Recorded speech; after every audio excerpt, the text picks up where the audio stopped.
Chers Scorpions, bonjour, vous regardez Jean-François sur Fabiola Voyance, voici vos prévisions pour le mois de mai. Alors c'est un mois de mai qui est un peu... voilà, vos nerfs vont être chahutés, votre cœur aussi, parce qu'il y a un amas planétaire, une affluence de planètes en Taureau, votre signe rival sur le zodiaque. Bon, alors on appelle ça des oppositions, vous me direz ce qui est opposé parfois est complémentaire. Je vous le souhaite de tout cœur, mais cette complémentarité, il faut retrousser vos manches pour vraiment la trouver. Il faut aussi mettre un peu d'eau dans votre vin. Parce que vous avez des tensions d'abord intérieures. C'est en vous que le conflit est latent. Parce que peut-être avez-vous accepté depuis le début de l'année des situations qui ne vous conviennent pas. Vous le savez, mais vous vous persuadez qu'il est... de votre intérêt et dans votre intérêt de résister, de ne rien dire, de vous taire, etc. Et puis là, aujourd'hui, la coupe est pleine. Mais d'un côté, la coupe est pleine, mais de l'autre, vous ne savez pas forcément où aller, quoi faire, et savoir si, en claquant la porte, vous allez pouvoir retomber sur vos pieds par la suite et rapidement. Donc c'est un peu ça. Vous êtes dans un sas intérieur d'abord, avec cette pression en vous qui vous oblige, enfin qui vous amène, qui vous convainc de sauter le pas. Si ce n'est en mai, cela ne saurait tarder. Simplement, vous ne disposez pas de tous les moyens matériels suffisants pour agir en toute sécurité. Alors, que faire? Patienter, attendre, prendre sur vous encore, combien de temps? Jusqu'à ce que les nerfs craquent? Ou alors, prendre le risque de tenter l'aventure sans forcément avoir de boussole ou d'avoir défini le cap à suivre, vous seul avez la réponse. Simplement, ce que je peux vous dire, c'est que vous ne tiendrez pas encore longtemps là où vous êtes, que ce soit sur le plan professionnel ou sur le plan sentimental. Donc, je vous dirais presque que c'est reculer pour mieux sauter. Et puis, il y a une autre chose aussi, c'est que souvent, le scorpion n'est jamais tant performant que lorsqu'il se retrouve au pied du mur.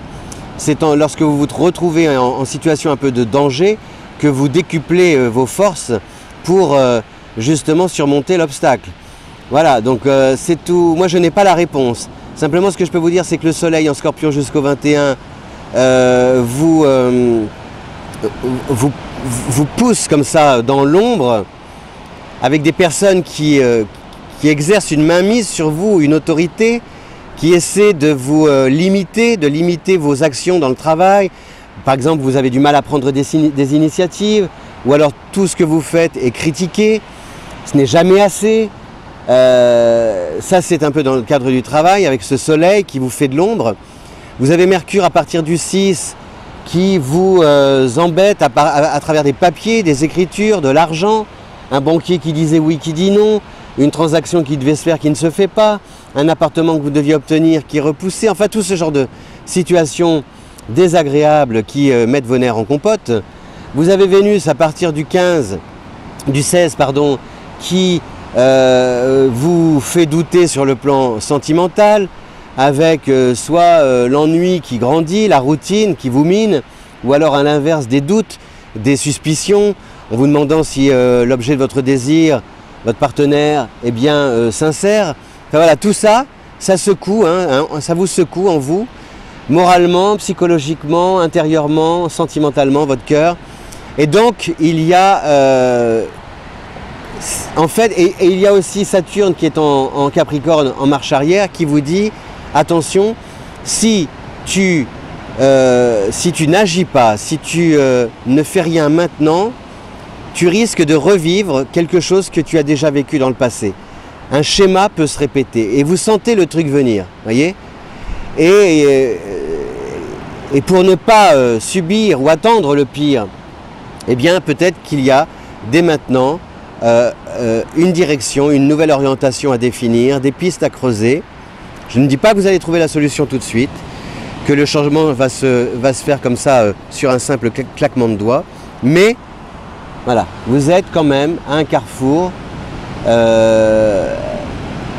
un peu comme Dorothy dans Le Magicien d'Oz,